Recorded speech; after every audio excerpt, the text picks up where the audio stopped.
Well, hello there, it's me, Sergeant Steve, the Kickstart Coach, and today I'm going to answer the question, is exercise overrated? Now, let's say you get a group of 100 people together, and they're all about to start a brand new exercise program.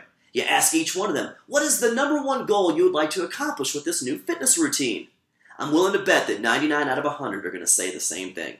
I want to lose weight. And you know what? That is totally understandable. Okay? We all know that carrying excess body fat can have negative consequences on our health, our well-being, and our overall quality of life. Not to mention the fact that wearing tight jeans sucks, okay? Nobody likes tight clothing. We all want to feel, perform, and look our very best. So, I get it. Now, sometimes people think that I'm anti-weight loss, and I'm not. I'm all for burning off excess body fat. But my approach is that you focus on fitness and health first, okay? Now, that's where we get into the main part of this video, is that a lot of times people think that exercise is the be-all, end-all for fat loss, and it's not. And that's why I believe when it comes to fat loss, exercise is overrated. Now, do I think that exercise in general is overrated? No, in fact, I think it's underrated when it comes to the positive benefits it can bring you. Okay, exercise is amazing for improving your confidence, increasing your self-esteem, increasing your energy, just helping you feel better. It is awesome for reducing anxiety and depression, lowering blood pressure, helping build lean, strong muscle, and just all kinds of amazing things that exercise does for us. But when it comes to fat loss, it's just not as good as some people say it is, and it's been promoted and marketed as being something that it's not. And let me explain. And this is something that you may have dealt with or are dealing with. So if this is something you're going through, don't get all flustered about it, okay? Because you're just doing the best you can, and that's why I'm doing this video, because I'm here to help. And it's something that's happened to me. So you start a new fitness routine. Perhaps you're doing elliptical, or you're jogging, or you've joined a gym, or you're taking a group fitness class. And you're working hard, you're doing workouts that leave you sweaty and sore and out of breath, and you're doing it consistently over and over, and you're working your tail off. But after several weeks, you notice your tail isn't coming off. You're trying to work it off, but nothing's happening. And you start getting frustrated and discouraged. You're like, I'm doing all this work, and my body composition isn't changing. I'm not losing any fat. What's going on? And one of two things happen. Either you quit, which is what I've done, or you think, you know what, maybe I'm just not exercising hard enough, or doing enough workouts. So you start increasing the amount of exercise you do, and the fat still won't budge, and then you just get frustrated, overtrained, and worn out, and then you quit.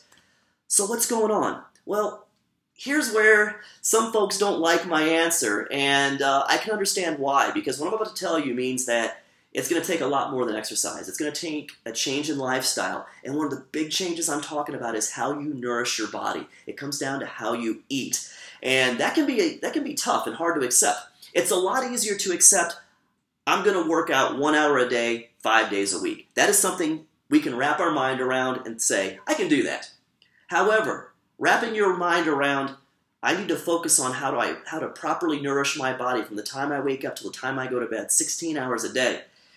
That's intimidating. That's tough.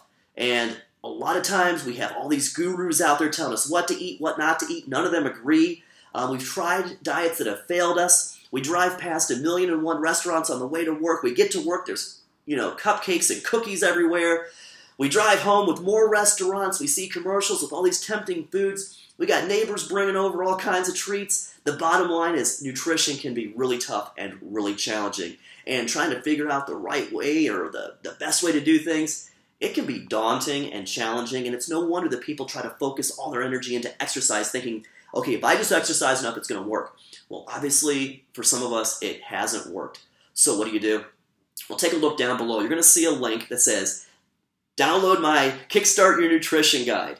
And click on it, download it, read it, and start applying it to your life, okay? It is not a diet. It is a very simple and very realistic and sustainable approach to properly nourishing your body so that you can feel, perform, and look your best and start burning off some of that fat so you can just get more fit and healthy, okay? And that's what it's all about, is that if you feel better and perform better, the fat's going to start taking care of itself. And a big part of that is how you nourish your body. So exercise plus nutrition plus getting good sleep plus learning to unwind and relax, those things together are what's going to help you get the results you're looking for. None of them on their own are going to work, but together, that's when you're going to really find what you're looking for. So, thank you all so much for watching. Have a great day. Bye.